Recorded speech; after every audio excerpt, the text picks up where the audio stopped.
Oh, it's excellent. What did you have? Steak. Steak? What kind? I think I had the filet. Filet? Yeah, It was so awesome. this year we started doing lunch and learn. So this is not quite lunch and learn. This is breakfast and learn, Brunch and learn. or brunch and learn. And I ran into to David in Orlando. He was one of the vendors that was exhibiting, what they do and talking about their company. And one of the cool things is that he said, their company would be more than willing to come in and do a hour and a half presentation about what they do and how they do it and some of the work that they've done with companies. And that fits exactly with our Lunch and Learn series, what we're trying to do. So I said, hey, sounds good to me if it works for you or works for us. So if you look on your agenda, the last page is his bio. And you've been around, sir. You've done a lot. You really have. And so when you look at his bio on the 4th page, you can see he's done extensive work throughout many companies. And so with that, I give you David. Well, thank you. Pleasure to be here. Thanks for inviting us. Just so you guys know our connection with Tech/Vistage, I'll use those interchangeably if that's okay. We're very connected with Tech and Vistage. We're a global sponsor for, I think this is our 6th year now. We've been around for about 10 years. We have the privilege of having the most people in Vistage groups, tech groups. We have 26 people in tech groups, and Vistage groups around the country. We also do, we've done the Milwaukee, the Tech Executive Summit, now the Vistage Executive Summit, whatever, Global Leadership is what Tech called it. Vistage calls it Executive Summit. We've done that 5 times. We do about 26 of those around the country a year. We're a national company. We have 65 of us around the country. And what we are is, we're not consultants, we're timeshare senior level executives that help companies grow. Come in, we do that in marketing, sales, strategy, those kinds of things. My background, I'm a marketing person from origin of my education and such, MBA. I was at Procter & Gamble, one of the best marketing training companies in the world for a long time. Head of global marketing at Kellogg's, general manager there.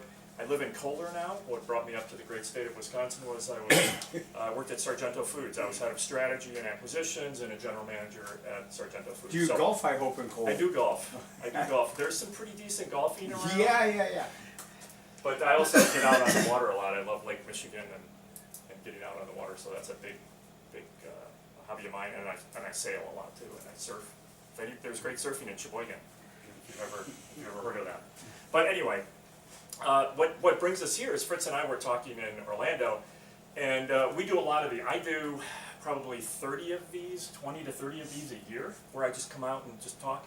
And my goal is to give you guys information that'll help you grow your company. If you decide to do something with us, great. If not, that's okay. I don't care. I'm just here sharing. Frankly, a lot of us took pay cuts to do what we're doing now because we love doing this. I love working with small to mid-sized companies. We talked about that last night.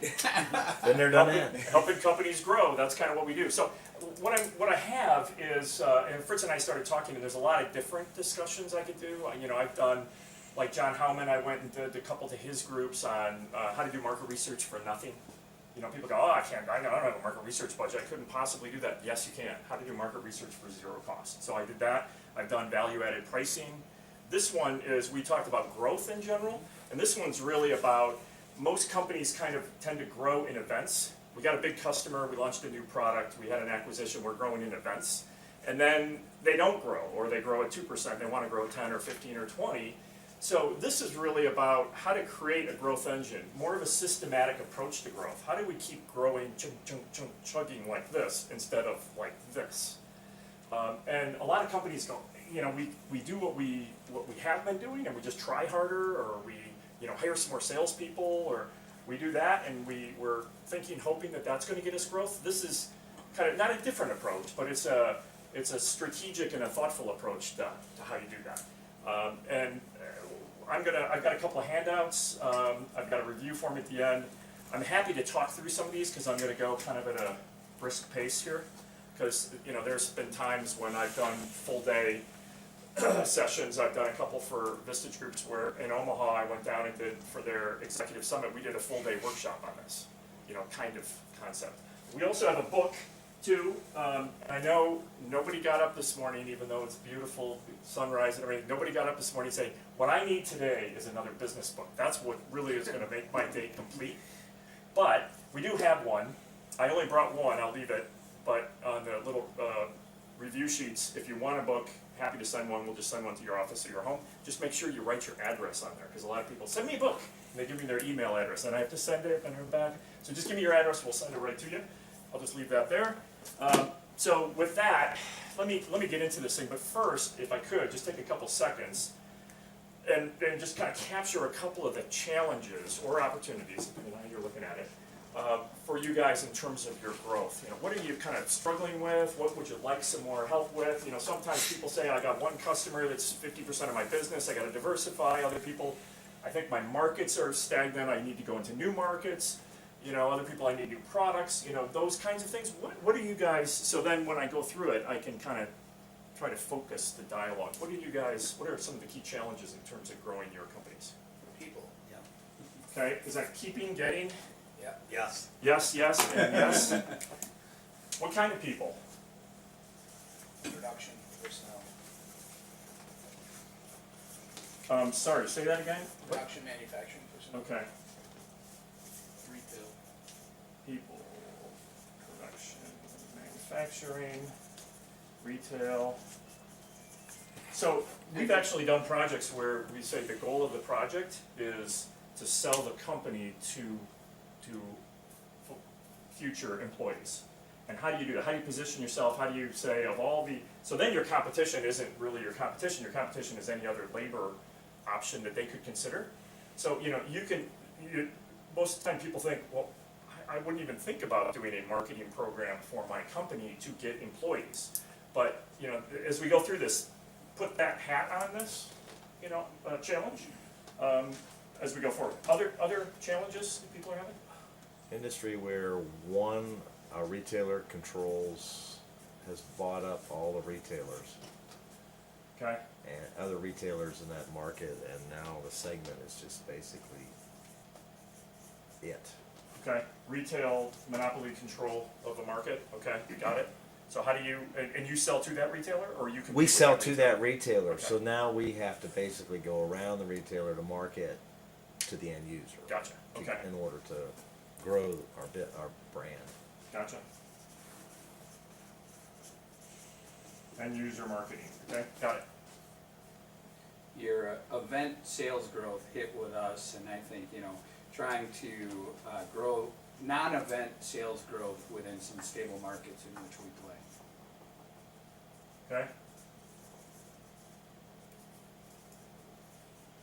Okay, great, I think we're gonna hit that one, and we'll hit this one a bit too, you know, maybe not head on, but, you know, how do you do digital and understand your customers so you can do that? Okay, any others?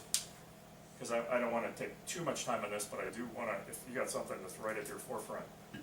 Jeannie, you struggled to get into some new markets. One of your strategies is new market development, right? Yeah, there it's gonna be just more though, the mix of what our capabilities are and what the requirements are in that market and managing to be competitive. So I think those are more, a little bit different than getting the opportunity so much. Okay, well, yeah, go ahead. In our case, well, I mean, specifically, we're in the convenience store business, and Quick Trip is, they're KT, Quick Trip.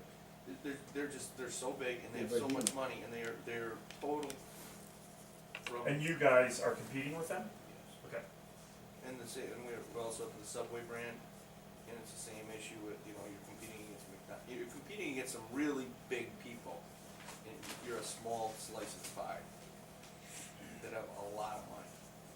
okay. Let me talk about, challenger brand, you ever heard that phrase? Nope. It's a phrase of how do you compete with people who are way bigger than you? And when they zig, you zag, and you use their size as a disadvantage.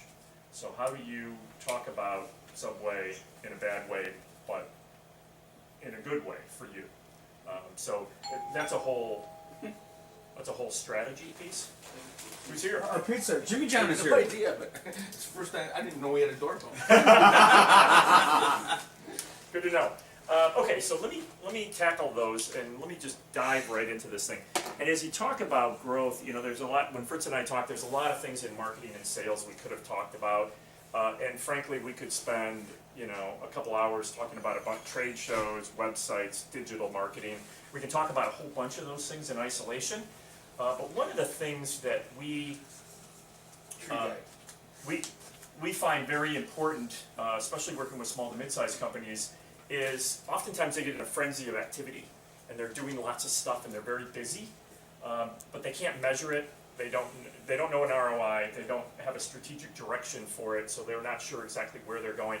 And they do what we call random acts of marketing. So they're doing all this stuff. They're really busy doing everything, and you know, you may have a marketing person. You're saying, well, how effective is that? Well, I really can't measure it. How about that? How about that? I can't measure it. And the same thing is true. I'm going to focus this a little bit more on marketing. But the same thing is true from a sales standpoint. If you have salespeople, you can get random acts of sales because they're just out there busy. I'm calling on customers. I'm just doing it. I'm working as hard as I can. I'm doing lots of work, and your leads maybe aren't as good. Your conversion is maybe, you know, less than it was, and you're doing random acts of marketing and random acts of sales. So that's a key issue with a lot of small to mid-sized companies. Very busy, not guided, not focused, don't have the right tools to be more effective. So that's a key phrase that we use, and you know, if you ask yourself that, are we doing random acts of marketing and are we doing random acts of sales?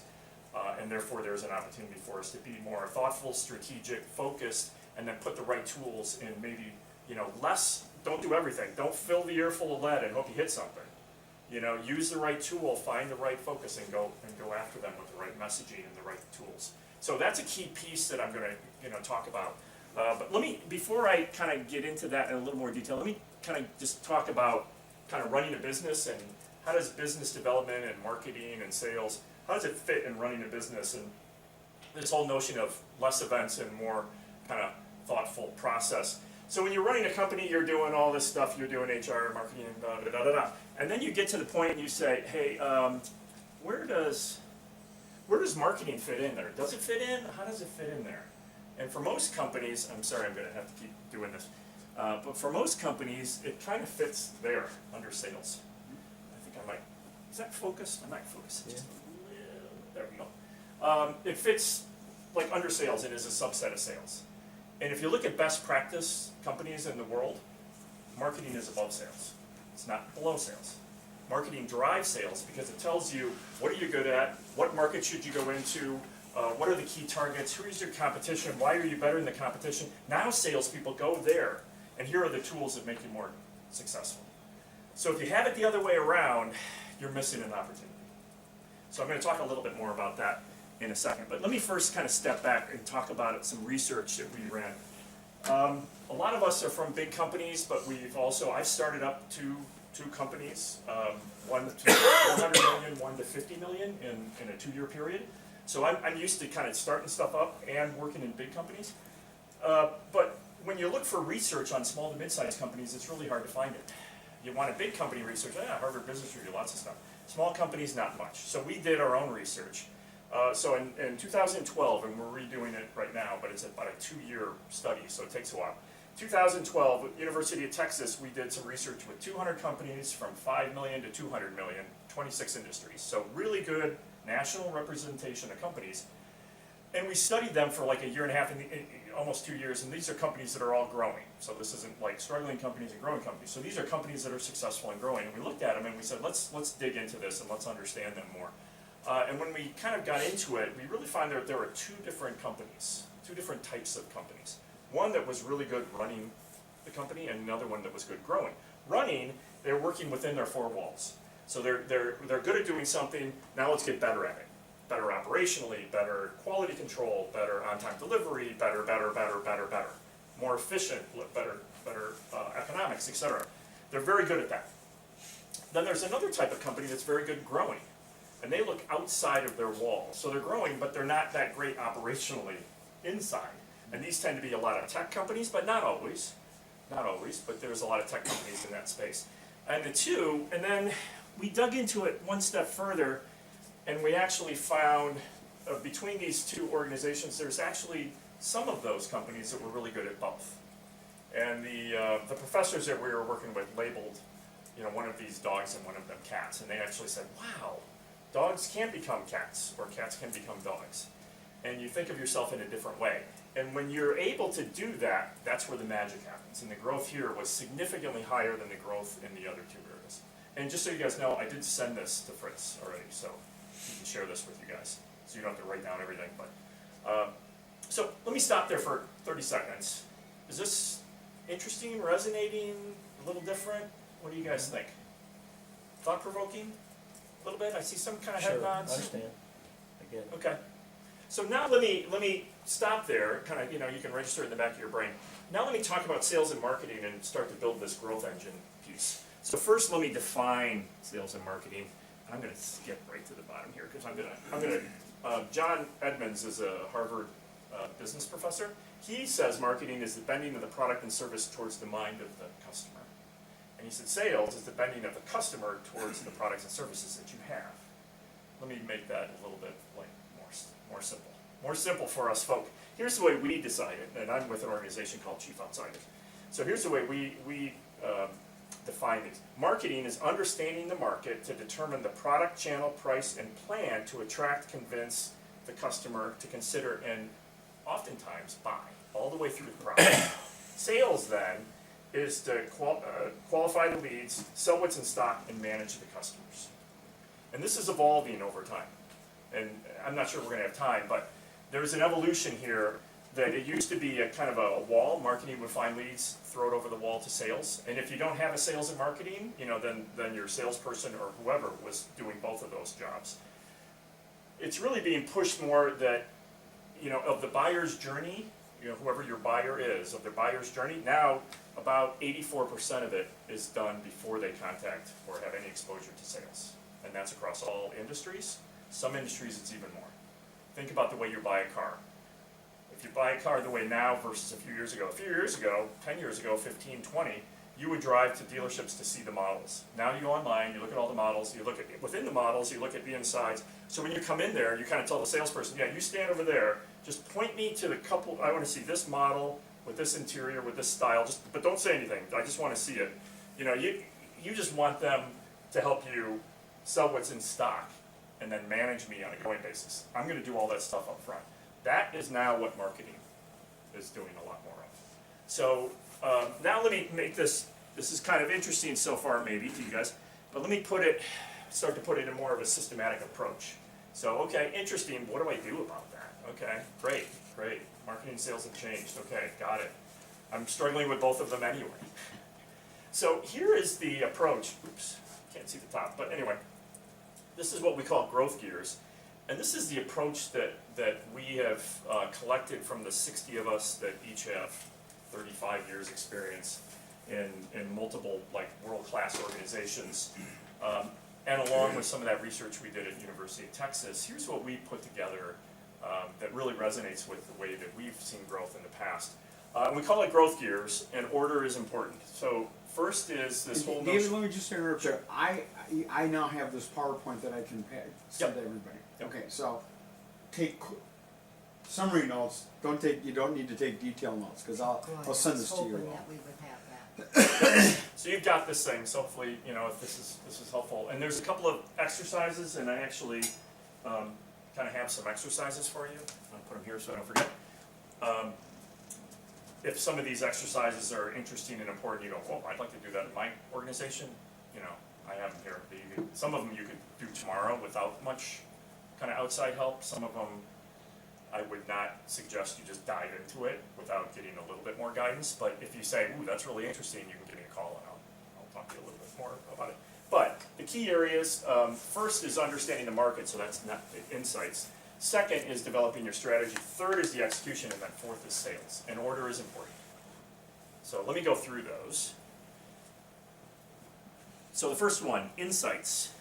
The keys here are, and this is one that small to mid-sized companies almost universally under-deliver on. I'll just say it that way. and I'll make some, you know, humble suggestions somewhere along the line, but this one is probably 95%, and I don't know you guys, 95% of the companies that I've worked with or know about or present to do not do as good of a job in this area. Because they don't have the skill set, they don't have the time, they don't have the resources, they just don't know where to start. So let me talk a little bit about insights. There's customer insights, competitors, market segments, and your company. So you need to understand all of those in order to develop your strategy. A lot of people say, yeah, let's get together a strategy, let's do an ideation session, let's have a strategy session. Until you know those areas, it's impossible to do a good strategy. Once you know those areas, strategies tend to just fall right out. It's so easy to do a strategy once you understand this relative to doing it before you understand it. So let me go into a little bit more detail about each one of these areas. So first is customer knowledge, and this is one where 95% of the companies that I work with go, yeah, we got this. I got some salespeople. We know about our customer. We know almost everything there is to know about your customers. I would humbly submit that most companies that I work with are about 20% where they need to be in terms of knowing their customers. So there's a couple things like, do you understand the real profitability of customers? And everyone, oh yeah, we got that. So let me give you one example of a company that did nursery products. So they're selling to local nurseries, but they're also selling to Walmarts and other things. They said, our biggest profitability customer is the local nursery. And they sell to a whole bunch, about a $40 million company. They say Walmart's a terrible customer. We don't like dealing with Walmart. We have to because they're big, but the profit's not there. It's not great. So Walmart, they're making 18% gross, but they're making like 15 operating once we got into it. Because Walmart buys 4 flowers. You buy them. They never return them. They buy the same amount or a little bit more every year. It goes in a big truck. It arrives. Poof, done. So they're going from 18 to 16 once we got into it. And they go, wow, that's higher than I thought. Local nurseries, 45 to 60 gross, but they're special orders. So they're making in their nursery, they're making all these specialty plants in the back, which has 40%, throwaway because the whip and the cost of that is expensive. Then they're selling it, then they get returns from those. They get 30 to 40% returns from those because hey, we didn't sell them all. We have a return policy. They take it back. Boom, boom, boom. So it goes from 50 to 60%. They were making 10% on local. So they thought, and they were driving their business in the wrong direction. So we helped them do this, and we said, and this was all part of strategy. We got to develop where your growth strategy is. And your growth strategy is with Walmart. That's where you want to grow. You want to get twice as big with Walmart, and then we help them manage those other nurseries. We said, you want to get out of the specialty, products in nurseries. You want to sell mainstream products in nurseries because they actually had a cost advantage in their growing products. So I'm using that example to say, here's a company that had been in business for 65 years, said they knew everything, and they just went, we didn't really know our business. So I've seen this over and over. That's a pretty extreme example, but it's an example where even if you don't have the financial sophistication to get down to product and customer specific, product by customer specific profit, you can still do this on a macro basis. You can say, wow, this customer uses a lot of engineering, they use a lot of sales time, a lot of customer service time. I'm estimating that to be at $5,000 a year. These guys over here, these are easy. That's $100 a year. And you can put that on your cost, and then you can recalibrate your profit and go, wow, it's different than I thought. So understand that. Then understanding, what do you do well? And have you guys done voice of customer? Anybody? You guys know the voice of customer concept? Anybody done that? Kind of, sort of. And I think I will humbly submit you should do that twice a year. And voice of customer is having an independent person talk to your customers and find out what you do well and what you don't do well and what your competitors do well and what your competitors do better than you. And you can't have your salespeople doing it. You cannot. Because they have a self-motivated, approach to it. Customers won't tell them anything. They'll never tell them they're bad salespeople. And oftentimes they'll tell an independent person. We do these all the time. These are incredibly relevant, important, and new information to every CEO. Every time I've done this, the CEO goes, oh my gosh, we should have done this 20 years ago. Do you consider like a net promoter score evaluation similar or consistent, or? It's one of the pieces. You have to do a voice of the customer. Net promoter is a great way to do that. You guys know what net promoter score is? So does anyone not know it? Net promoter score is a great tool. So essentially ask your customers, if you were going to, your company, if you had a company that had similar needs, would you recommend, what's the company's name? Customer enterprise. Would you recommend Customer Enterprise? And they get a 1 to 10 score. They get a 9 or a 10, that's good. They get a 7 or 8, that's neutral. Anything less is detracting from the 9 and 10. They take it, they look at it versus relative comparative industries, and then they give you a percent relative. And they ask a lot more underlying things too. How do they compare to competition? At least ours evaluation did. Yeah, I'd be a little careful with some of that deeper dive stuff because it is superficial. The great thing about voice of customer, if you do it right, is like when I do it, I'll always say, tell me about your company. Okay, great. What do you guys do well? Oh, great. Who else do they compete with? And they'll go, so and so. Oh, really? Yeah. What are they good at? Well, they're pretty good at this. Oh, are they better at that than your company is? Oh, they are. Oh, really? They aren't as good. Oh, okay. Really? Why not? What have you heard? And it's amazing what you get, and you get profiles of your company relative to competition, relative to the marketplace, that becomes very, very valuable when you start doing your strategy. So for example, if somebody's not good at customer service, you find a competitor, you got an attack strategy to go after them on customer service. Otherwise you're going, well, I don't know, we want to take share from them. How do you take share from them? I don't know. If you have knowledge and insight, then you know how to attack competition or what you're good at, so you can differentiate yourself. So, so that's customers. I kind of went through that pretty quick. Is that kind of interesting? But this is one I more than strongly encourage you guys to know more about your customers. The next one is competitors. So here's another one that people generally aren't as good at doing, where you go, I know them, but you don't dig into detail on them. So I encourage companies to pick your top 5 competitors. Pick your top 5. Have everyone on your management team, they all know that these are our top 5 competitors. And then, importantly, that's helpful, but importantly, which of them are better than you? And that always gets kind of squirmy, And I remember, I'll use an example from my past career where I came into Kellogg's. I'm presenting to the board of directors, and I came in and said, here's the companies that are better than Kellogg's on these. And people go, well, they're not, how dare you, they're not better than us. And after you got through that little debate about, quality of product and manufacturing, and their sales are better, sales force are better, after you got through that, and you really said, and here's the data that backs it up, see? And they go, wow, do you really? Now, you can put a strategy together. And where we're strong, we can take advantage of that. Where we're weak, we can build that. So, but until you know that, people were kind of walking around, we're the best. If you're the best, you don't do anything about it. Right.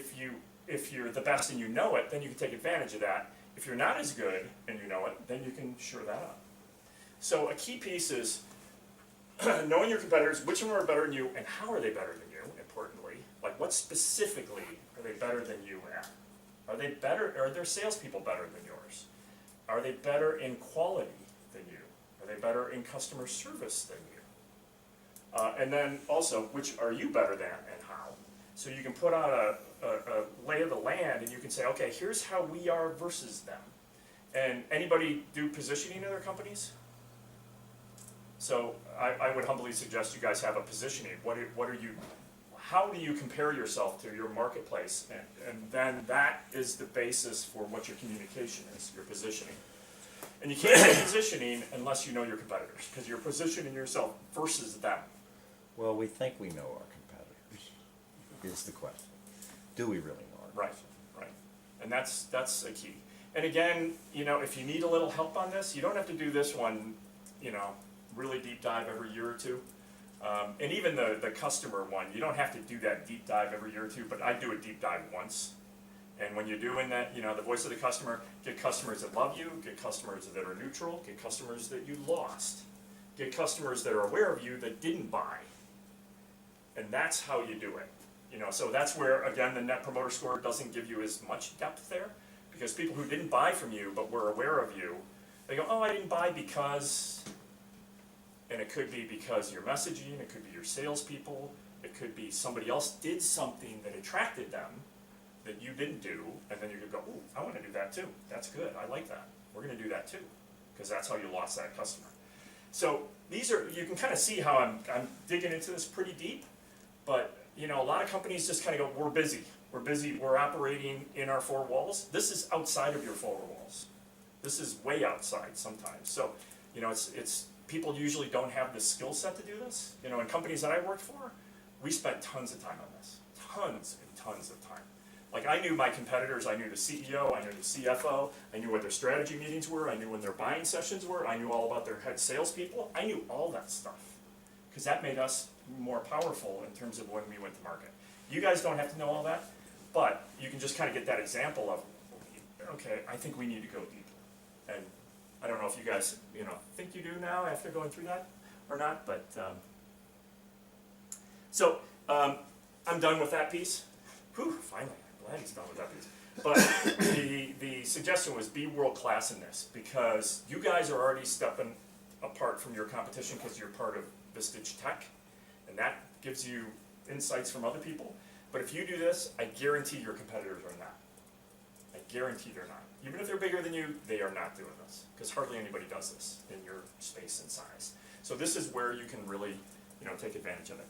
I'm gonna actually skip the next section. But let me go to this one because I want to touch on this a little bit. This is this great new tool that nobody's ever seen before. SWAT. Anybody do a SWAT? Everybody done a SWAT? Anybody think it's like the best business tool they've ever used? Little Snickers around the room? Yeah. It's, most people use them, most people have done them, most people don't use them. Put them in a drawer. Go, oh yeah, I got a SWAT, it's down in here. Where is that thing? Oh, here it is from last year. I'm going to talk about this when we get to the strategy section. But this is all about knowing your company. And a lot of times people don't really know their company. They think they do, but they don't really know it. And a key piece here is to do the SWOT, but the important part of the SWOT is, have you validated it in the marketplace? And that is the part that most companies go, they can do that. So for example, if you have a strength, let's say you have quality as a strength. Anybody got quality as a strength? Okay.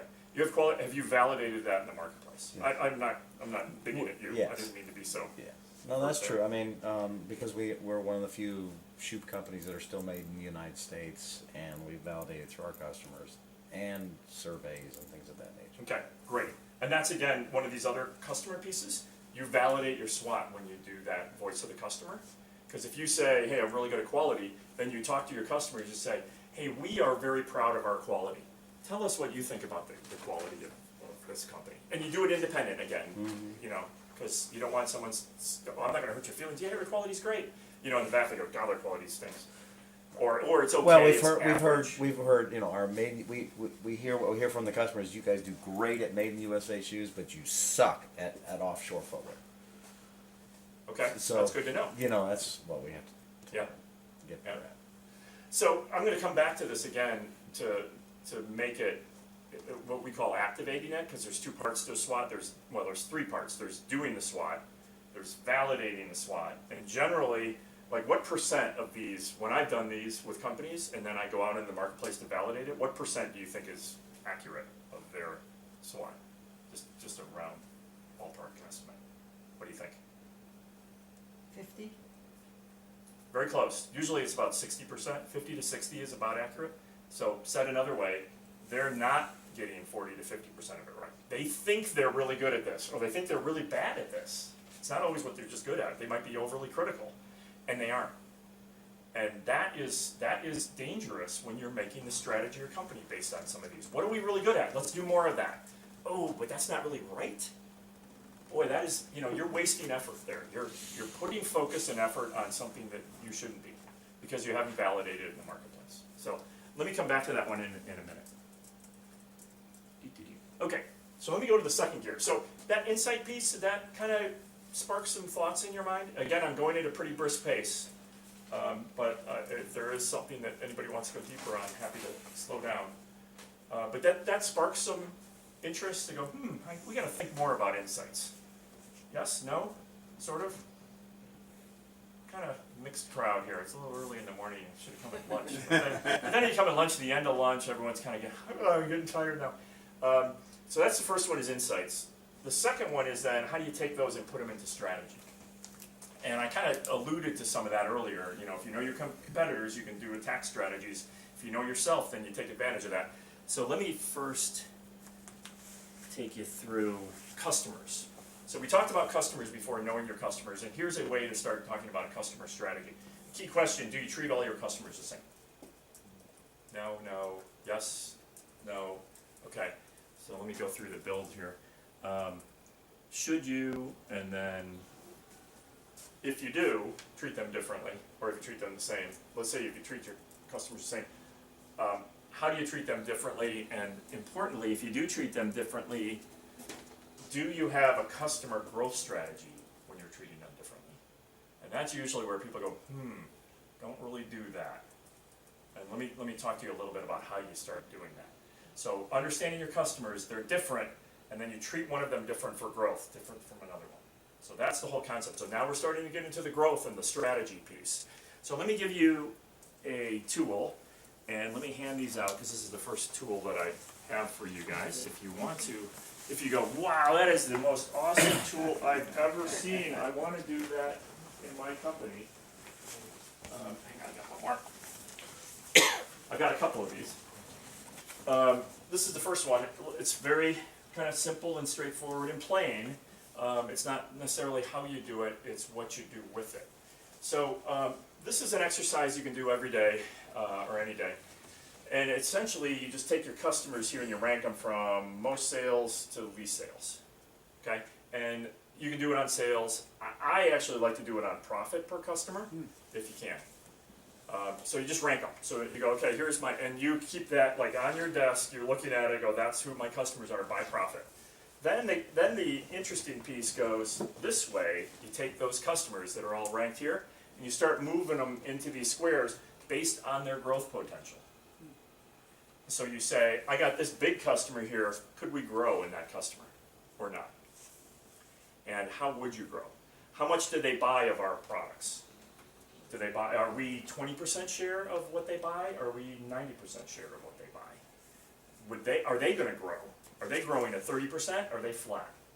So those are the exercises, and when you do this, I encourage you to have your head of sales, have your CFO there, or your head of accounting, whatever, controller, CFO involved, have your head of manufacturing involved, and the key piece is challenge people going this way. Because I'm going to show you an example of a company. Here's a company in Chicago that I worked with, $20 million injection molding polyurethane company, who will go unnamed. When we started, everything was over here. Nothing had growth potential.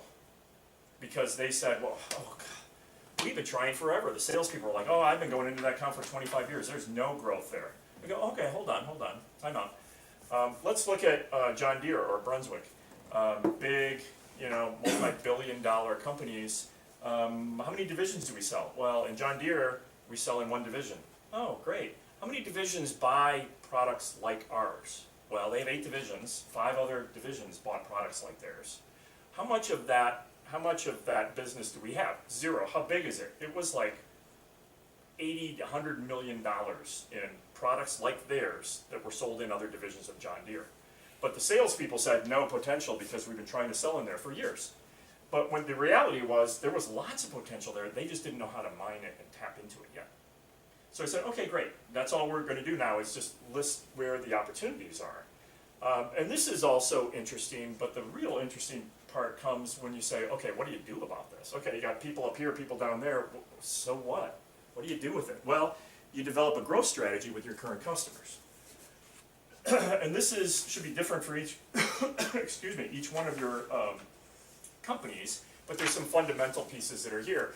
And the fundamental pieces are kind of like this box, and, well, there's all 4 boxes, but let me talk about this box and this box first. This box is small, not much growth potential, milk those. Take a price increase. oh, we can't take a price increase. Yes, you can. You can and you should and you need to. And in this particular company, you saw like 40 customers up there. They actually had 220. The bottom 50, 10% price increase Monday. You know, the sales guy was coming across his desk. He was ready to kind of, we were going to duke it out. Because he goes, we can't do that. You go, you're losing money on those companies. You have to do it. You have to. And what happens is, a lot of those small businesses, they're buying you because they don't need that much of that product, and they're not going to want to change suppliers for a small amount. So what happens is, they'll hang on. They'll hang on for 2, 5, 7 years, and you'll make a bunch of money here that you can reinvest. And also, you're telling your salespeople and you're telling your company, this is where the priorities are. So the key immediate strategies here are specific marketing and sales pieces. So for example, when we did this, I said, okay, head of sales, how many times did these guys get direct sales account calls? Oh, about 2 to 3 times a year. Okay, great. How much do these customers? About 2 to 3 times a year. Stop. These guys, never a direct customer visit again, period, done. Don't treat them bad. Just send them lots of emails. Give them lots of love on the phone and lots of emails. Never go to those. These guys, twice as many. These guys, 3 times as many. Because you want to get those guys bigger and they have lots of potential, and you're not taking advantage, you're not nurturing them. So this was an immediate sales strategy. So you can see how we're starting to transition into strategy. If we didn't know this, the salespeople says, we're treating everybody, we got to get out there and everybody. Once you do it strategically, you say, sales spends time here. That's where they want to spend more time. Same thing with marketing, you start doing, these are maintained, you spend a lot of marketing time here and here. And I'm not going to go into details, but you do drip campaigns, you do outbound marketing, you do information campaigns, you do all kinds of things that take advantage of the potential here. Things like customer service. This company, customer service, we treat everybody the same. No, don't treat everybody the same. Treat these guys different than these guys. These guys call, and we put in, I didn't say it in here, but we put in a branded customer service was one of the strategies we put in, because that's what this company was good at. We learned that in the SWOT, and we validated it in the marketplace. So we actually put in what we call the concierge service. We branded it concierge, and they had 3 customer service people, and we assigned each person to these platinum customers. So you get concierge service, you get Sue. Sue was one of their customer service. You get Sue. We put a picture of Sue. We go, you get Sue, concierge service. Here's what you get with Sue. Every time you call, you ask for Sue. Sue is going to get up and run over to the engineer, if you have an engineering question, and come back with the engineer to get you. And if he can't, she's going to call you right back and say, I'm going to have him in the next hour. People were like, whoa. Because these guys would go to market and they say, we got better customer service. Everybody says they have good customer service. How do you differentiate? The way to differentiate is you found out they actually did, and then you took it and you branded that process, so they owned it. So now they go to new customers and they say, hey, we have concierge service. And you would get married. What does that customer say? What's that? I want to know more about that. When they leave, they go, your customer service is different than your competition. So this is a way you start differentiating here. Is this making sense to people? So Hotel business. I love the strategy part. It seems to me that the more difficult part is trying to get the companies in the right box and taking the time to do that. How long of a process is that?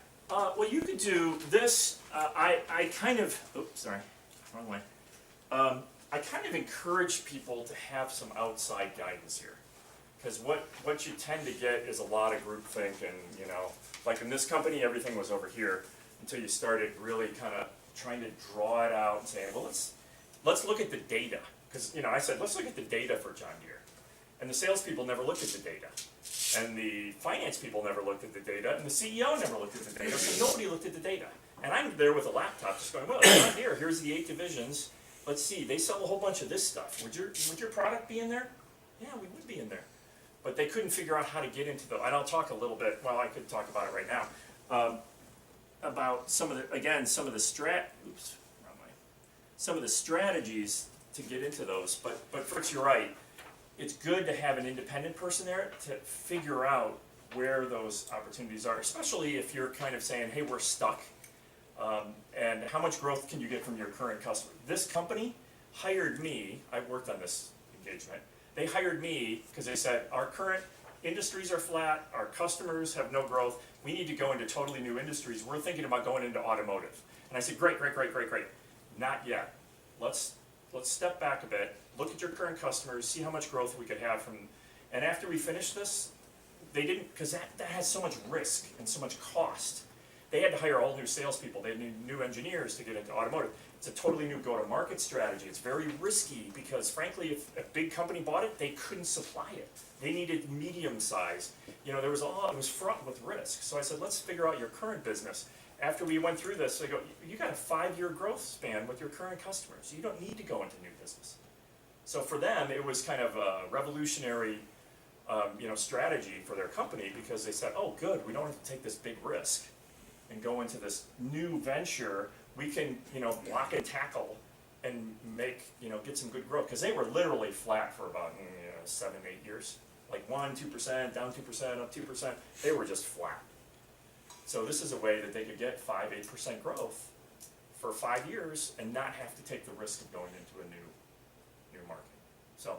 So I do encourage you to kind of think about that. But then the strategies are, they're not simple.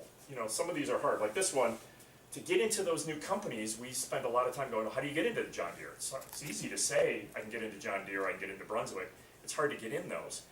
They also had very good engineers. So we actually talked about, team selling. So instead of their salespeople, we had sales and engineers go. We put together this notion of these innovation meetings, and they had some intellectual property.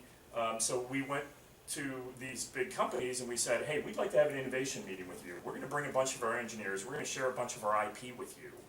Would you be interested in having that meeting? And you know what happens when you offer that up? You get the meeting. Because they go, you got IP. We're very interested in that. And what happens? They don't just bring the buyer, which is what the normal meetings, they sat across the desk from the buyer, and the buyer said, take your price down, take your price down. And the CEO goes, I don't even want to go to that meeting because they just, yell at me about pricing for an hour and then I leave. But when you have an innovation meeting or something like that, we said, we're going to bring 3 of our engineers and our head of innovation, which we created the new title. Why don't you guys bring similar people? And you know what? They brought 3 engineers, and all of a sudden the purchasing agent was at the end of the table. Because the engineers are talking to each other, and lo and behold, we got some projects started in those other divisions because we designed an innovation meeting. So, that's a key strategy for how you get into those companies. So, it's not easy once you get them all on the grid. The strategies are tough too, but it does help you think about, maybe strategy a little differently when you start pulling the customers apart and looking for similarities. Because a big part of these guys, they were thinking a lot of their growth, or a lot of their growth hopefully was in these small to mid-sized companies. I said, no, go for these big multi-divisional companies. And you get 1 of those or 2 of those, you're done. Your growth is achieved. How much easier is that than 5 of these other smaller companies? And they go, yeah, you're right. But that was because the salespeople were driving that. And they shouldn't be. Salespeople should not be leading that strategy piece. This should lead, and then you give it to the salespeople like, oh, thanks. This innovation meeting is the best thing ever. And because now you give them tools and they can lead it. So I don't know, I kind of went on a little bit about that, a little bit long about that, but does that make sense to you guys? Is this kind of a different thought on how you think about your customers? Okay, so then what you do is you just say, okay, this is the same grid, how much growth can we get from our current customers? Just figure out the growth you can get in each grid and go, great, okay, we're gonna get 2%, 8%, minus 4%, whatever you're gonna get from your current customers, but at least so then you know where you're trying to get the rest of your growth.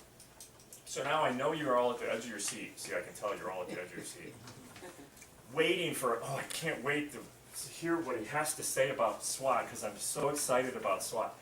I'm being sarcastic, because I learned that skill from my 20-something-year-olds who taught it to me when they were teenagers. But here's the way we think about SWOT, and there's 3 parts. There's the SWOT, then you validate the SWOT. Are we right, are we wrong? So let's make sure we know what we're good at and know what we're not good at in the marketplace. Then the 3rd part is to turn it into strategy, which is activating it. So we actually call that a different SWOT. That's SWOT activation. So if you remember, this is internal, this is external on SWOT, so let me talk a little bit about this. So the key is to know your strengths, confirm that in the marketplace, go good. We know we think we're good at this, the market gives us credit and tells us we're good at this, great, now what do we do with that? What you need to do is leverage that. You need to create, and I always say about 2 to 4 strategies. What you're good at, you gotta have 2 to 4 growth strategies on that. If you're gonna grow, you gotta have a strategy that takes advantage of your strength. And let me give you an example of that in a second. But then building, what you really wanna do is don't boil the ocean here. Don't say, hey, let's take 5 of these things. Pick the one weakness that's gonna cause you not to grow next year, in 2018. What is the one thing? If you don't have one thing, don't do anything about your weaknesses. Don't fret and, spend the effort here on your strengths. If you have a big weakness that's really gonna stop you from growing, like our quality isn't good or we're missing salespeople, you gotta fix it. And sometimes companies might have up to 3, but pick the ones that are most important. And then down here, certainly take advantage of your opportunities and of your threats. Understand them, but you generally 0 to 2 are the ones you really need to defend. You may have a big threat of a competition or something like that. Okay, you got to deal with that. You may have government regulations, stuff you got to deal with that. But most of the time, you don't really have to do that much with this. So now let me talk a little bit about strategies here. So I mentioned before that one company had good engineers. So the strategy there, the growth strategy was, they were in the basement, in the back of the office, nobody knew it. They had good engineers. Their current customers said they have really good engineers. Some of their customers said, I never see their engineers, but they must be pretty good because they're giving us really good quality control and stuff. So we got to get them out of there and get them into the marketplace. So it was this team selling, sales and an engineer going on these team selling. So that was the growth strategy. Take the engineers with them, with your salespeople on these calls, and close rates went up 40% when they did that. So big change. Because again, what happens is, it used to be the salesperson across from the buyer, and they go, okay, do the RFP, blah, blah, blah, blah, blah. Now it was, we're gonna bring our engineer. Why don't you guys bring an engineer? They bring an engineer, the engineers talk, and the engineer specs it into the RFP, and the RFP is, we're designing what the RFP is saying, what it's writing into the spec, which is all exactly what we want it to be, because the engineer goes, I really want those guys to get this price. If they're even close on price, give it to those guys. So that's an example of a strength, engineering. So the way the strength started was, they said, one of our strengths is people. And I said, congratulations, you're not a company run by robots. That's awesome. But I said, sorry, people is not good enough. If I went to the marketplace and said their people are better, do you agree? People go, well, what do you mean by that? I don't understand, it's not good enough. So that's how we got into this. It's really our engineers. Our engineers are the people that drive our company. So you can have things in here like quality, but even if you have quality, what is it about your quality? What specifically about your quality? Sometimes people might have brand. What is it about your brand that's better than competition? So you can't just say, people, quality, brand. I see a bunch of those all the time in strengths, and I go, that's great, but that's not enough to build a strategy. You gotta dig a level or 2 deeper to really understand what you're good at. And again, versus your competition, not just what you're good at by yourself. You gotta be better. I oftentimes say this is the ER place. You can't be good, you gotta be better, stronger, faster, better here. Because if you are, then you can turn that into a growth strategy. So all of a sudden, let me ask you guys, did SWOT go up a little bit in kind of value to you guys? A little bit? A lot? Gonna dig it out of the bottom of the cabinet drawer. It's in here somewhere. Our company, too, we do this every year from scratch. Every year from scratch. I'll say that again.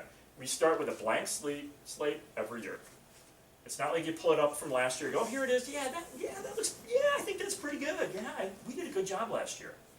You start it from scratch, and you say, what are we good? And then we usually compare it at the end, and we're kind of surprised that we have some things that are new, because it forces you to think about your company every year.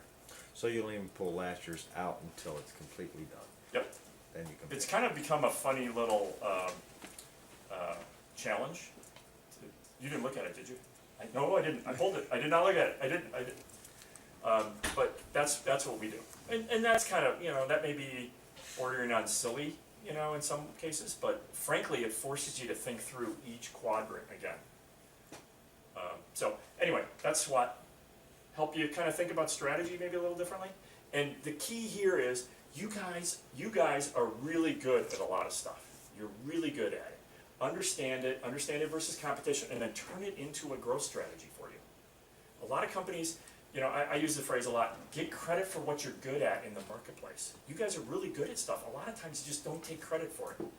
You know, like that customer service, brand it, own it, take credit for it. You know, that's what I would say, brand it, own it, take credit for it in the marketplace. Because you've earned it. You guys worked hard to get it there, just haven't got it all the way there, you know, to brand it, own it, and get credit for it.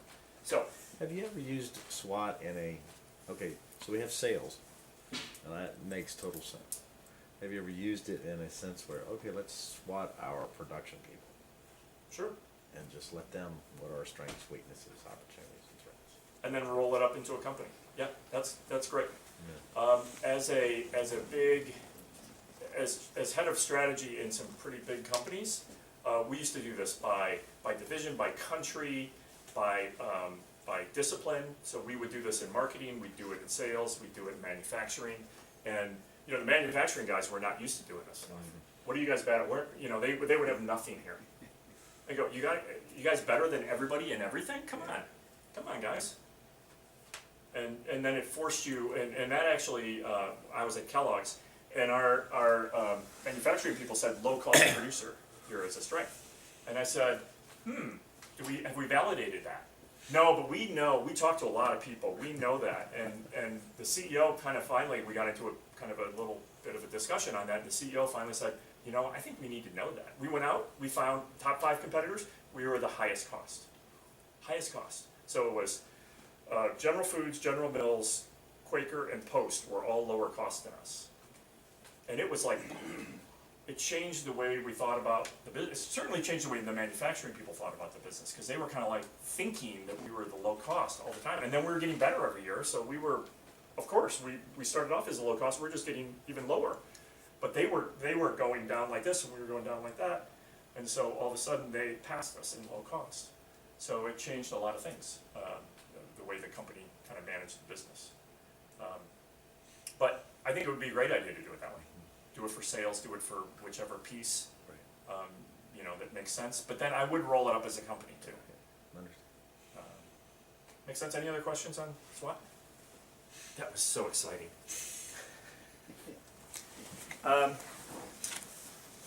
This is like, you guys aren't laughing too much at any sarcasm, are you? We're serious. Not enough coffee yet. Serious about sarcasm.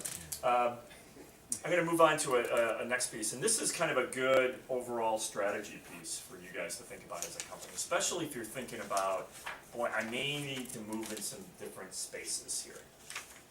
So this is kind of, you know, you can't read the headline, but it says, where's your growth going to come from? And as you do strategic planning, I would strongly suggest you guys do this for your company as you think about it. And let me kind of take you through this exercise. It's really about customers here and products here. So this is current customers, new, current products, new. So let me kind of just explain how you think about this. So if we were in anybody like wine? Absolutely. So if we were in the wine glass business, so one of your companies makes wine glasses. Down here you could sell different size wine glasses, you could sell different, you know, kind of nuances of wine glasses, etc.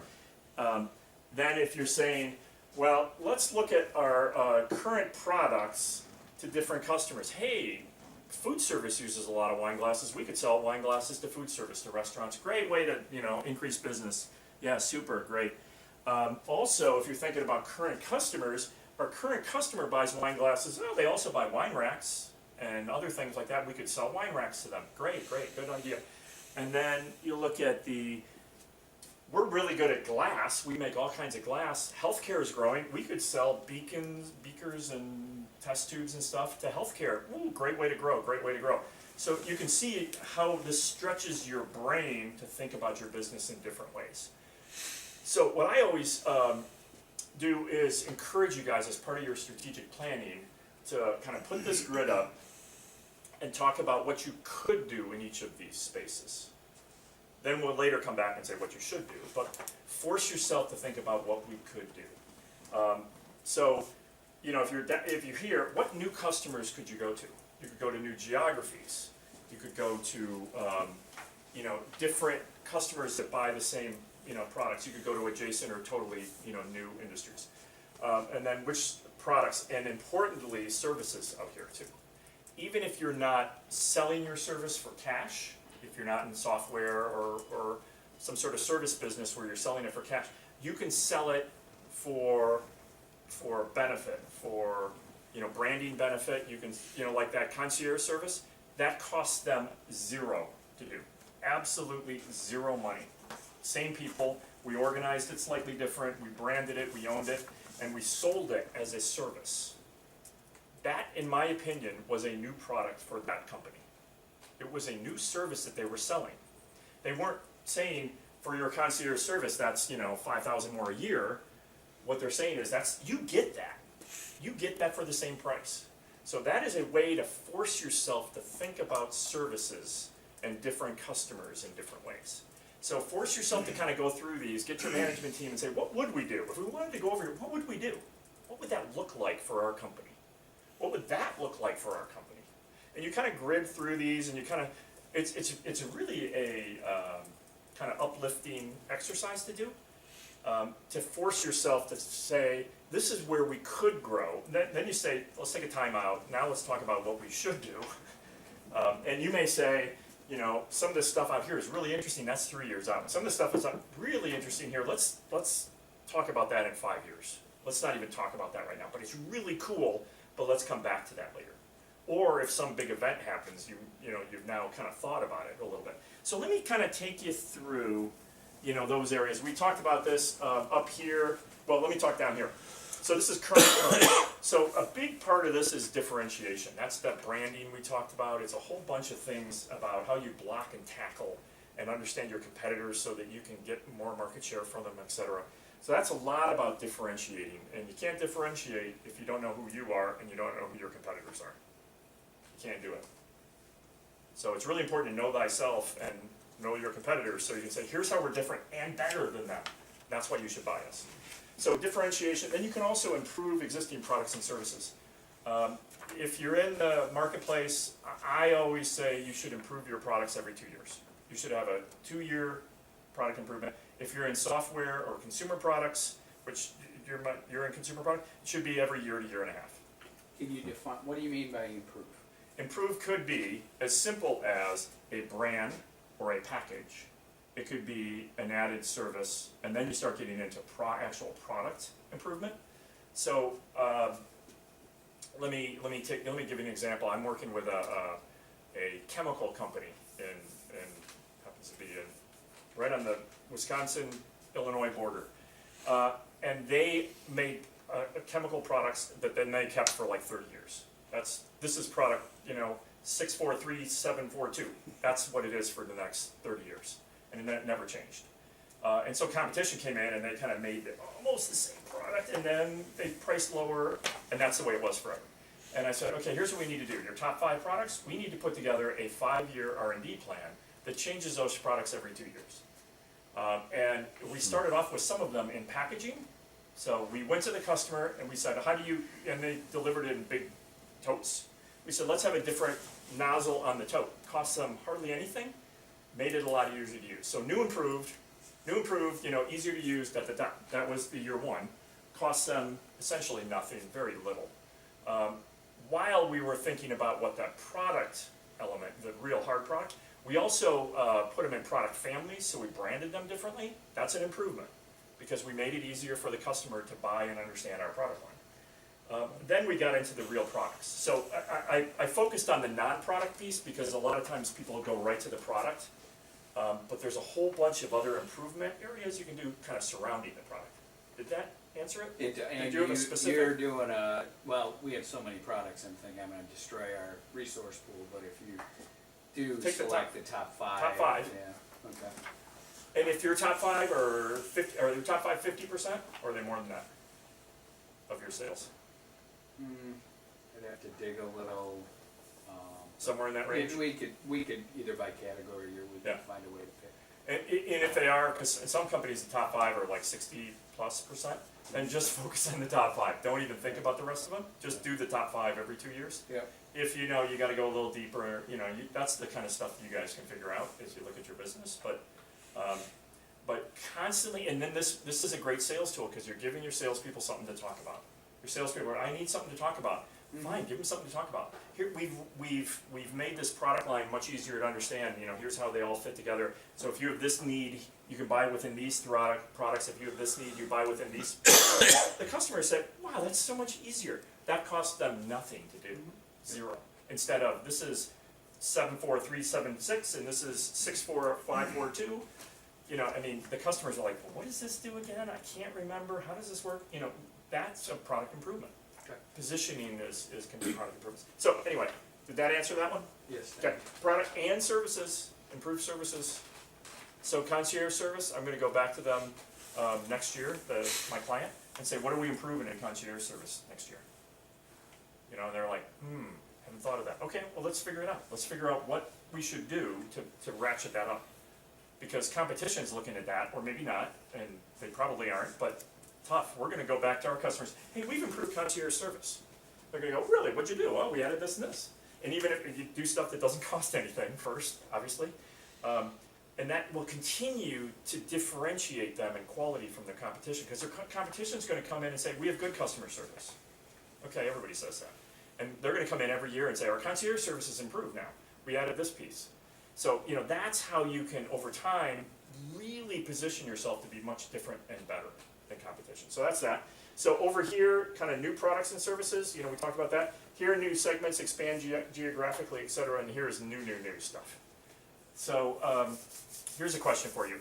We went back to those companies that we did the research on, those 200 companies that I mentioned from University of Texas study, and we said, well, let's find out where they fit in these quadrants, because this is all good fun. So you guys want to know where they fit? Sure. It's looking at you right in the face. Sometimes an engineer gets this, they go, I bet that's why the numbers are that way. That's what the numbers are. So number 1, how did they grow? Differentiation. Interesting.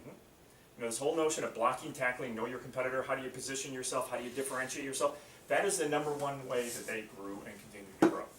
So people kind of go, oh yeah, that's just messaging. It's not messaging, it's blocking, tackling, it's really, think about it in a football analogy, it's line play. If you got a good line, you can kind of run with that line all day long and you can go to the Super Bowl or get pretty darn close. So that was number 1. Number 2, enter new segments. Interesting. So a lot of people are looking at new segments. I always have this in 2 phases. There's adjacent segments and new segments. Adjacent are same core competencies. So you're going into something that you're really good at. New segments means it's a new core competency for us, and that becomes a bit risky. So there's some risk here, but companies have grown that way. Number 3, improving products, product improvements. Churn that stuff out. Every couple of years, you can get a lot of growth from that. 4, new products and services. So, a lot of times people would say, whoa, I thought that would have been number 1.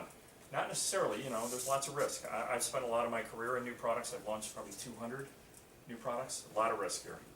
I've had some $400 million home runs, and I've had a couple that crashed and burned, more than a couple that crashed and burned, pretty dramatically. So, lots of risk here, but obviously great. And then expand geographically.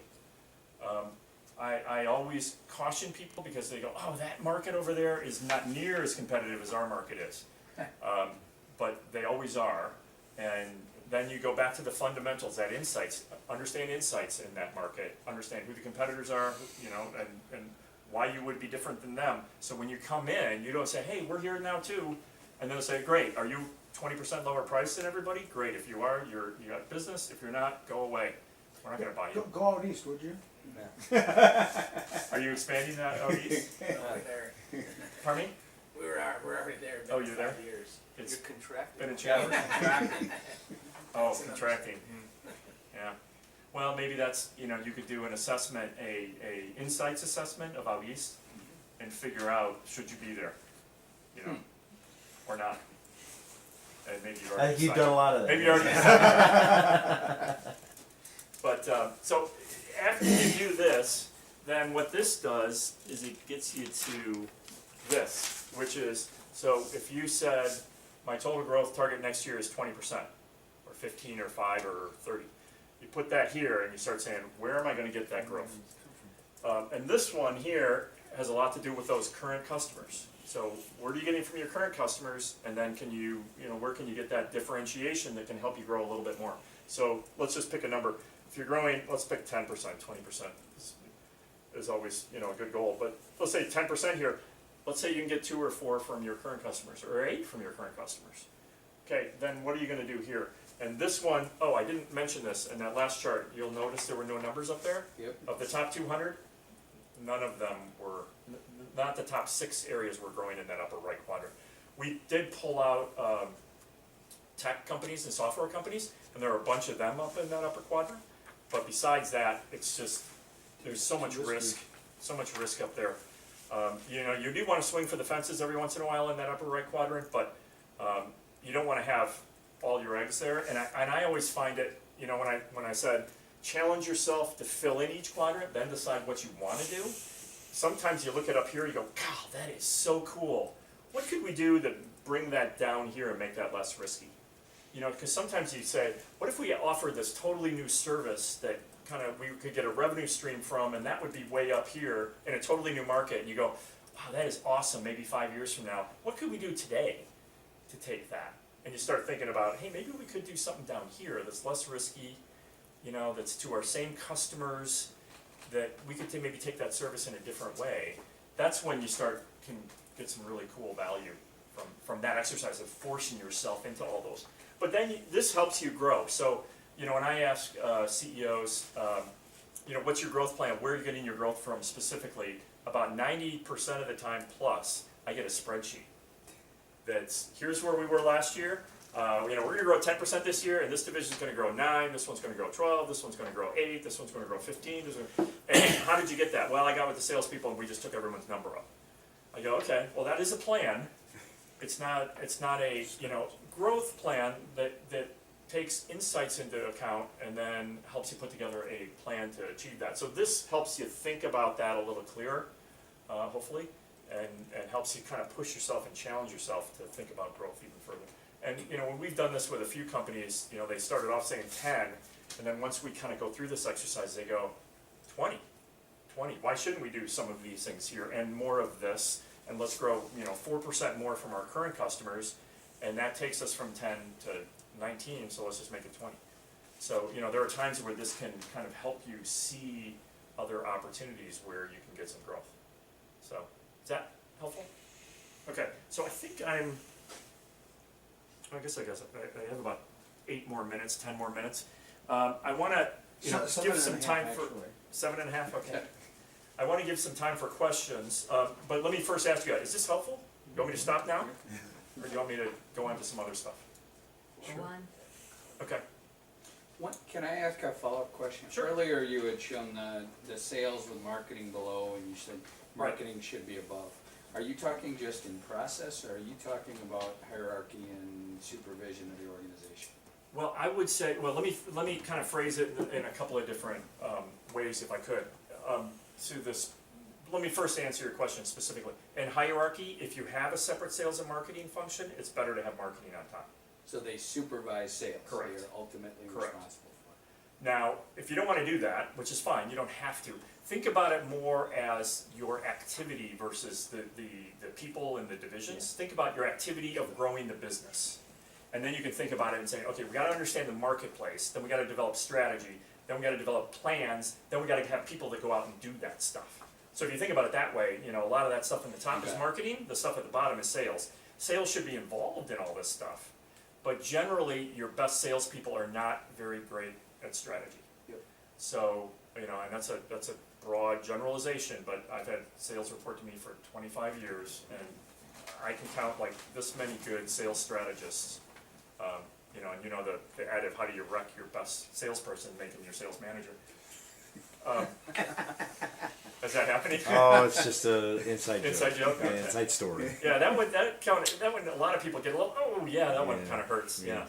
All right, that helps, thank you. That help? Okay. So now I'm going to talk, well, so let me get you guys' thoughts here on the 7 minutes remaining. There's a couple different areas I could talk a little bit more about execution in terms of, some executable pieces in marketing. And then the next gear is sales. I could talk a little bit about sales and how sales and marketing has changed recently and what the implications are. Which would you rather, or I could go longer and talk about both, but which is a higher priority for you guys, I guess I would ask. I would say execution. Okay, all right. So let me talk a little bit about execution, like marketing plans and such. So let me give you this. This is kind of how we define marketing. A lot of people go, what is marketing? And how do you think about it? And the term that we use, or I use, is there's little m and big M marketing. Little m marketing is the tactical stuff. It's all the stuff you kind of think about: promotions, websites, sales collateral, trade shows, advertising. That stuff is your tactical. And if you go here immediately, you will get random acts of marketing. Because you'll say, hey, what should our social media plan look like? Well, there's Facebook and Twitter, and we gotta be on LinkedIn, and we gotta have all of them. What the other part of marketing is the big M marketing, which is how do you go to marketing. And so this has the things we kind of talked about here, but it also has pricing, positioning, segmentation, messaging, those elements that if you were saying we need a digital media campaign, over here you'd say, what's our positioning, what's our segmentation, who are our key customers, and you'd say, let me go back to that company that I was using. They had a digital program going to all those elements.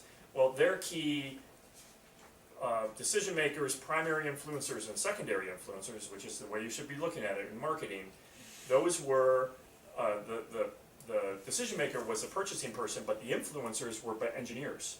They should be doing marketing to the engineers. Well, what do engineers do on social media? They are not on LinkedIn. They are not. They are also not on Twitter at all. Interestingly, they're very much on Facebook. Surprisingly, interestingly. So get rid of those other stuff, focus just on Facebook. So now you can see how the big M was leading the little m.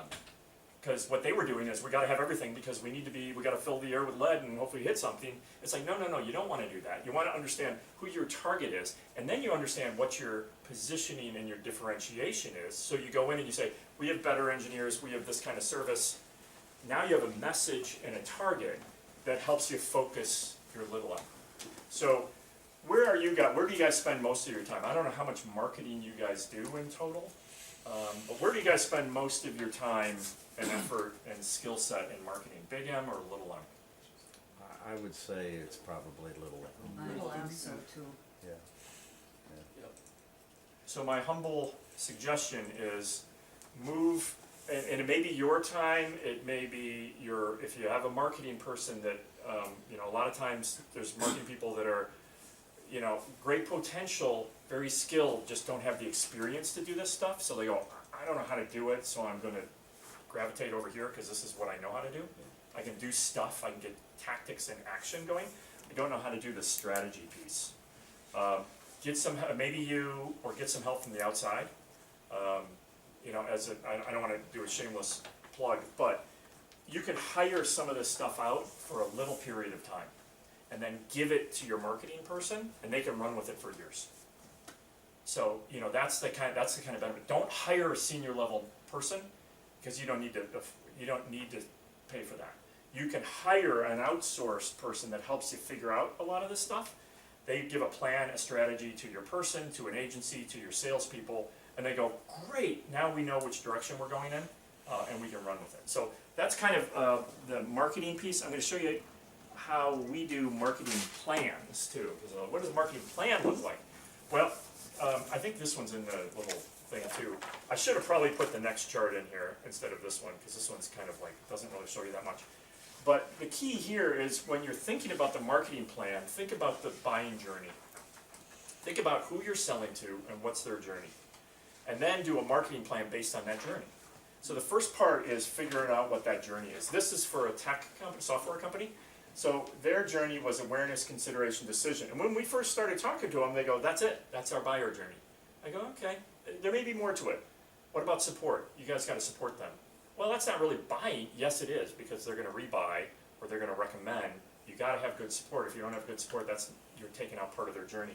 Then it's refer, that's part of the buyer journey, and then it's upgrade. Because all these people are gonna buy you more than, well, not all these people. Our intent is every one of these people is gonna upgrade and buy you again. So this is the buyer journey we put together for that company. So figure out what your buyer journey is. You know, and it doesn't have to be like arduous, we gotta spend months figuring this thing out. But think about it and think about it, pull it apart and think about it from a strategic standpoint. And then start saying, well, okay, now where are the key elements that we need to spend marketing money on? So let me take you through the example of that company. So that company, you know, I guess it goes without saying that if they were thinking this was their buyer journey, this is what they were spending money on right now. And all the money was being spent here. And you can see that there was nothing being spent, very little in support. There was a little bit in website, nothing in refer, and really hardly anything in upgrading. They were hardly doing any marketing. They kind of said, well, that's kind of a sales function, or you know, we don't need to worry about that until we come out with a new product. So we kind of humbly came in there and said, you know, we think you need to have a lot more programs here, and this isn't meant to show a chart that, oh my gosh, this one's making me dizzy, it looks like random acts of marketing. The key is stop doing a bunch of this stuff. They were spending most of their money when we kind of, you know, pooled all the money. They were spending most of their money generating awareness. Hey, not enough people know about us. Not enough people know about us. Okay, but we don't want everybody to know about us. We want our core target to know about us and to know this about us, not everything about us. The key points of difference we have versus competition. That's what we need to do here. And then, but we also have some other things we need to accomplish too. It's not all about awareness. Don't spend all of your money making more people aware of you. Spend your money making people aware of you, and then taking people through the process of buying you. And then for these people, let's have them buy our services and let's have them upgrade. Let's spend money out here doing that. So this was they were realigned or misaligned. So we needed to have them realigned towards where the value was. And we actually put money against this stuff too. You know, if you want to get more technical, we said how much is a lead worth, and we said how much should you be spending in each of these sections. So you know, we get to that kind of level oftentimes. But did that help you kind of think about execution of a marketing plan? I'm not talking about execution of a sales plan right now, but even if you can just kind of flush this out from a marketing standpoint, even if you do it on the back of a napkin, and then you say, okay, where am I spending money? Am I spending money where I think we need to be spending money? And you might say, we're spending too much here and not enough here, or vice versa. That might be a great exercise for you guys to do. And again, if you kind of, you know, if you go 2 weeks after this and you're going, I can't really remember how to do that, give me a call. I'm happy to kind of walk you through it if you want to do it, or we do this stuff for companies all the time. So that was all I put in here on execution, because I know we're running short on time, but we do have like 3 more minutes. So let me just show you. There was a little bit of interest, I think, in sales and marketing, and maybe just show you like 2 pages here that just kind of talks about how this has changed. If you look in the recent past, you know, marketing used to do product price promotion, throw it over the wall to sales, and they'd find the customer, do the nurturing, do the selling, and then close. Today, because of automation, this is changing. Now, marketing does a lot more down here, including buyer's journey and prospecting and all that stuff, and sales is actually doing a little less. Or if you show it this way, I'm just going to go right to the conclusion. This is a simple buyer's journey here, kind of a B2B awareness consideration. Before, marketing used to kind of do this, identify, they'd see some sort of ad or some sort of communication, and then salespeople would take over and go visits, questions, purchase, all that stuff. Now, because of automation, this is being pushed over. So there's still kind of identifying the need of your customers, but then they're doing info search. They're kind of understanding, and they're selecting a vendor or two, or they're going from 5 down to the final 2. And then sometimes they're going ahead and buying it, or right from your website. But then the salesperson comes involved. So sales is actually, and this is actually kind of moving this way quite a bit. It's coming to the point where most people are doing, you know, the vast majority of the buyers, and I think I mentioned this number, what % is done digitally before the salesperson is involved? What % of the buyer's journey? Did I mention this earlier? 84% is the number across all industries, and there's a lot of industries that are obviously higher. The average is 84. So that makes, you know, products and but it makes these things. It makes strategy more important because, you know, in the past I said, well, you know, as soon as my salesperson gets a hold of them, they're gonna buy. Now they're kind of making their decision before they get your best salesperson. So your marketing has to be your best salesperson. And that's the way I talk to people about, you know, hey, I need to improve my website. Your website is not a catalog, it's your best salesperson. So, you know, map how your salesperson goes through, and that's what your website should be. So it's not a introduction of, here's all our products, it's an introduction of what are your needs? Let me talk about your needs. And then whatever your needs are, I wanna take you to a place that will act like it's just for you, and then that'll satisfy those needs. So strategy more important than ever, positioning, segmentation, differentiation, those things are more important because a lot of that's happening automatically or online before you guys are involved. You don't get to tell your sales story with a salesperson, you have to do it with marketing now. David, maybe it's intuitive, but are you seeing a proportionate shift in resources? If it used to be 5 people in marketing and 10 people in sales, with this, is it now 10 people in marketing and 5 in sales? It's swinging that way. It hasn't swung as far, certainly the dollars have swung. But I think a lot of companies are lagging, and this is kind of where you guys can really accelerate.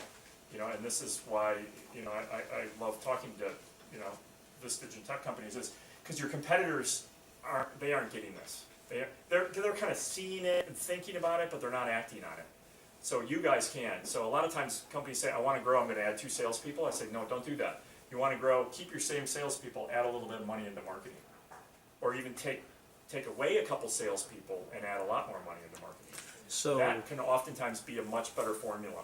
so, So if- the answer is kind of yes. You're getting that. so as a percentage of your gross, what should be spent in marketing versus sales? That's a very differs dramatically by industry. So your footwear consumer product, I would ask that I could get back to you if you want with something like that. And maybe write that down in the little evaluation sheets. But in general, there's some, you know, there's tech companies, there's some B2B industrial companies, there's service companies, there's consumer products companies, and they will be wildly different. So, you know, some of these heavy manufacturing, if you're spending 3-5% of sales, you know, in marketing, that could be plenty. You know, consumer products companies, I've worked in some that were spending 35-40% of sales in marketing. That's obviously a pretty high one, because you had good margins and you had a fierce competition and that sort of stuff. You know, you may be, Well, the hard part 8 is to from 10%, well, 15. I mean, if you really think about it, it's right now you're right at about 15%. So the question comes into play is that, you know, I'm a domestic manufacturer, but I also do some offshore footwear, and my offshore footwear gains me higher margins than my domestic does. Okay, so up against the competition of an industry where 96% of the shoes that are sold in this country are not made in this country. So they have much higher margins to play with. So it's kind of, where do I put the money in? How do I get the best bang for the buck? right, I see the dilemma, and again, it's kind of like a challenger brand. You can't outspend them and outmargin them, so you have to outsmart them. Right. And out-focus them in segmentation and differentiation, and you know, zig where they're zagging. So you got to use their benefit to your benefit. And or I use- mean, that's where our strength is. Made in the USA. right, As I've said to everybody, we made Made in the USA cool before Trump ever made it cool. You know, that type of thing. And we're getting a huge build of Made in the USA footwear. Getting into certain segments, new segments, not new segments to us, but segments that have been primarily offshore footwear. So the question is, again, how much money, how much margins do I say to my salespeople? Okay, boys, we're going up 5% on our domestics because we have got to have the margin to market this. You know, that type of thing. So that's kind of where the Yeah, and question comes into play, right, and where right. the Can dilemma you take a comes price in. increase and spend it back in marketing? Is that a better Bang better for my investment? buck, right. And if you're doing marketing effectively, that can be a great strategy. You know, obviously it doesn't go forever.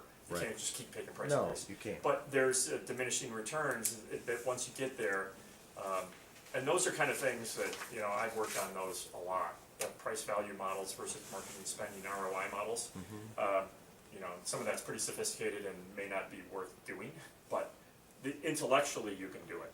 You may not just have all the, you know, just to think through, could we take a 5%, what about 5% more, what about 5%, what does that give us, what can we differentiate, how much can we get from, you know, an extra $1,000,000 or 500,000 in marketing. Right. So you could go through those exercises, even if you don't do the, you know, heavy, you know, calculations, you can do it judgmentally. So I, you know, it's kinda hard for me to just I understand. spew out an answer, but I think you might be able to take a little bit more price increase, especially if you can get more, you know, key pieces, the more differentiated you are, the more you can take pricing. Right. And I always say, you wanna take pricing, take pricing. Yeah. Differentiate yourself, take pricing. Differentiate yourself, take pricing. Do product improvements, do all that stuff, take pricing. Take pricing. Or you could have a different strategy, which is you're the low-cost producer, and then, you know, that's just a different strategy. Yeah, I understand. And that's where your differentiation is, you know, you're low cost. You're not taking that strategy. Okay, great. So happy to talk about more to that. Sure. Just, you know, that could easily be a couple hour conversation. Yeah, Okay. and an important one. I Right. mean, Sure. a vital one for figuring out where you want to go. So, you know, tactical execution is a little bit more complex now too. So again, you know, you can hire some of that stuff out, or you can hire all of that stuff out. But if you need to have a good direction and strategy so that you don't get random acts of marketing. Because if you hire an agency and say, do that little M stuff, they'll do it all.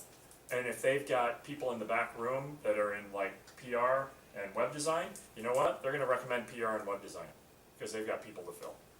And they're just gonna contribute to that random acts of marketing. If you tell them, here's exactly what I need. Here's my digital strategy, here's my, you know, outbound communication strategy. I don't need PR, I need all this stuff. Execute that plan for me, they'll be great at doing that. But you gotta give them that plan so that they don't do random acts of marketing. So that's kind of a real slimmed down version of execution in sales. Excuse me. So let me stop for a minute. And just go to this page. Here's something that I didn't put this in here, but this is kind of a way to think about it. Go through this and look at insights, strategy, and execution. You can do sales if you want also, but look at, this is in the thing that I sent out. Look at, here's a couple of key questions and grade yourself on it. Just see how you're doing in those areas. And don't get down on yourself if you're giving yourself low scores. That's okay. You're probably, I would almost guarantee you're higher scores than a lot of your competitors are. But see it as an advantage that if you can pick a couple of these areas to work on, you can distance yourself even more from competition. So that's that piece. And then just some top ideas that you heard. Anything you guys heard that you go, ooh, I really like that, I'm gonna do that. Anything you guys heard that you wanna carry back and do in your company? Anybody hear anything? Anybody? Crickets? Well, Voice of the customer.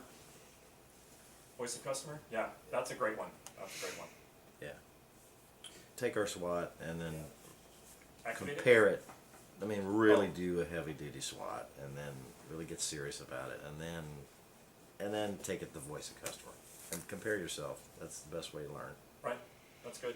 Anybody else? You've really challenged me to think about the fact of, sales has become more of a take care of the customer need, and we're expecting them really to do the marketing part for the growth. That we probably really need to develop that marketing position. You know, we have a director of sales and marketing, but it's almost too much there, I think. Yeah, you might be able to keep the director of sales and marketing and then outsource some of the marketing pieces that Yes. bring skill to that individual. I don't know if they're good at marketing. But anytime you get a director of sales and marketing or a VP of sales and marketing, oftentimes they're good at sales and you just give them the marketing title and then they go, I don't know how to do that thing, so, you know, I'm gonna focus on sales and, Or I know what the little Self-fulfillment. M's, I can do the little M stuff. yeah, And Right. right, Most, and that's most where salespeople we've been can doing do and the middle, working our way middle, they through. just don't get Yeah, into how do the, you do segmentation? Exactly. What about what's our differentiation? What's our key value proposition? And a Those lot are of tough those, it's like you questions said, to we answer. think we know them, but if it was challenged, is it really right? Yeah. I And I love always that- say, write every document and write everything on paper Yeah. and force yourself, because, oh yeah, we know who our top competitors are, we know where, okay, great, if we do, let's write it down. And then make sure that we're all in agreement, because oftentimes what happens is, you aren't in agreement. You thought you were, because hey, we've been together for 30 years, and we all know how each other thinks, but then when you actually put this stuff, document it, you kind of find out we're not aligned as I much as we think thought. there's been a lot of things that in the last couple of years with tech, with our speakers we've brought in, that we all did need to figure out and understand about sales and our processes and getting things in place, like a good CRM system and being able to glean the reports out of there. Those are all things that we've accomplished and, are accomplishing.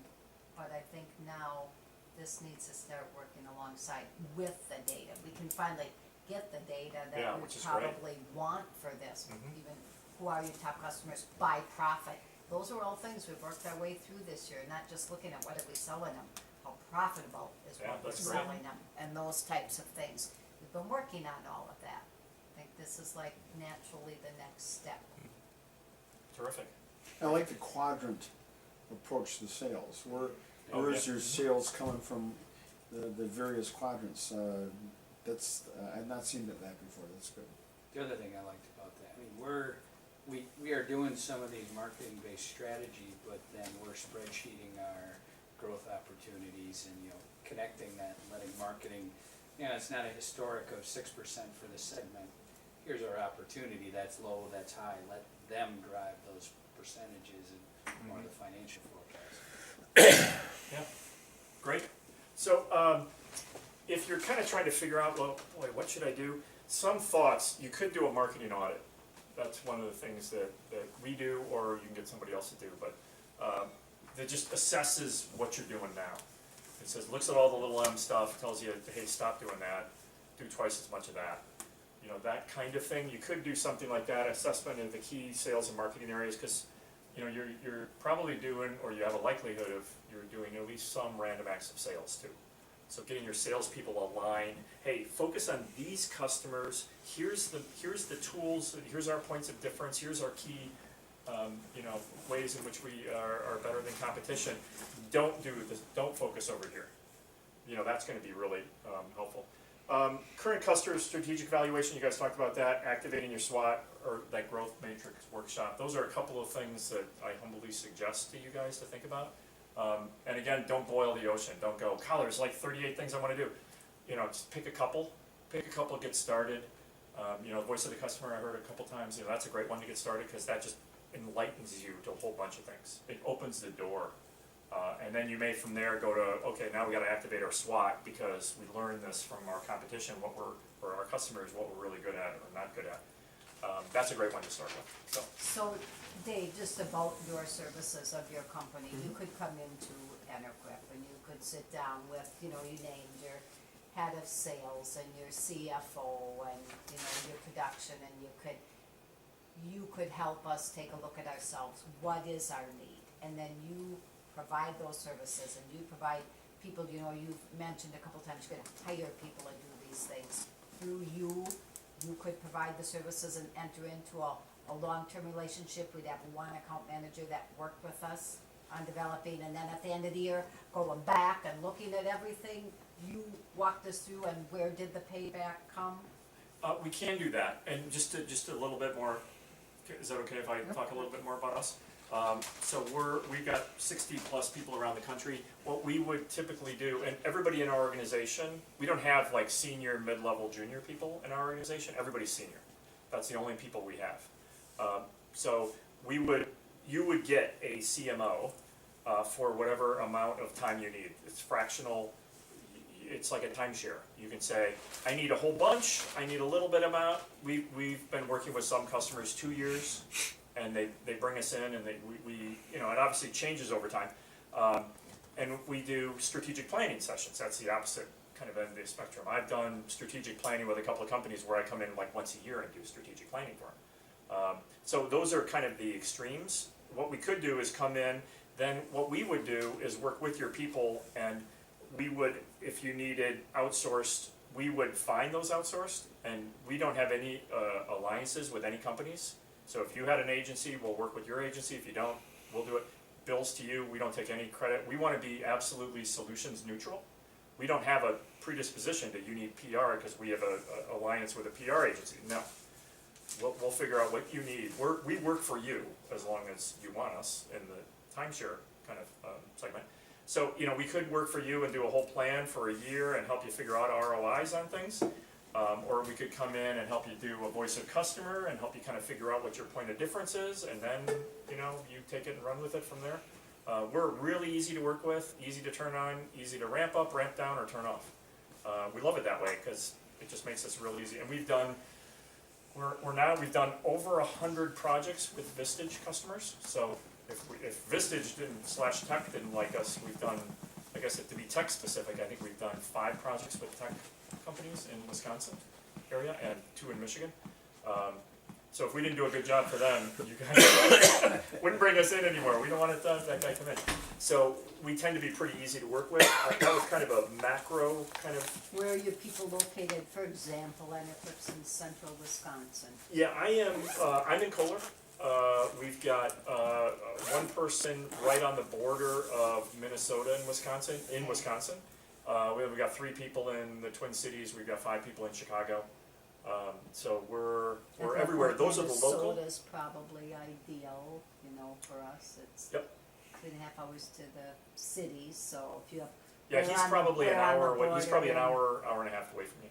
Where in Wisconsin?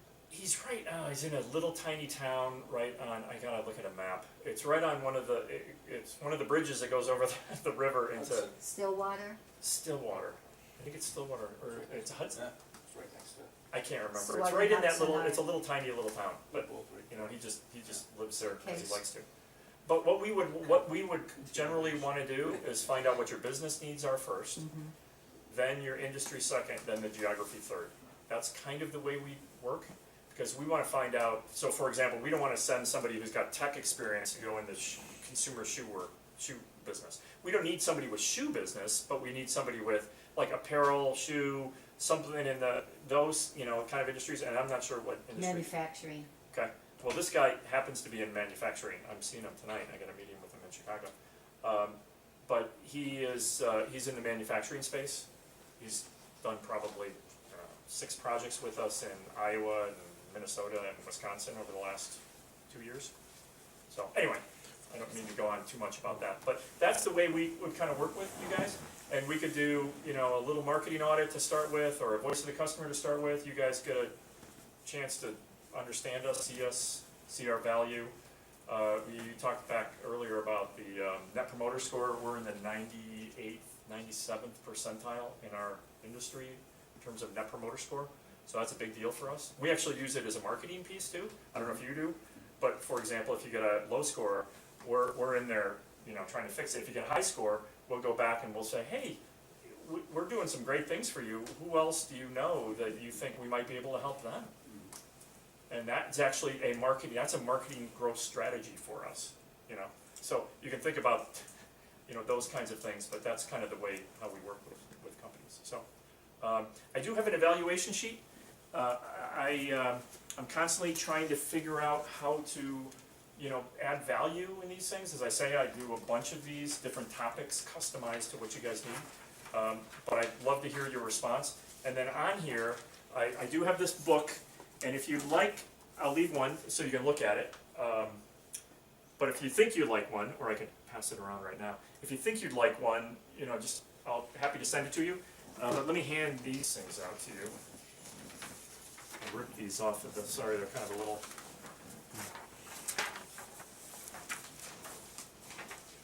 tattered, but. Gene, if you, Thank you. what And I'd then like to in do is here, take there's also, this, if you'd like to be stand with somebody contacted, up and do this kind of and I presentation obviously for my marketing have some cards with me too, And if my anybody wants a salespeople business together. card.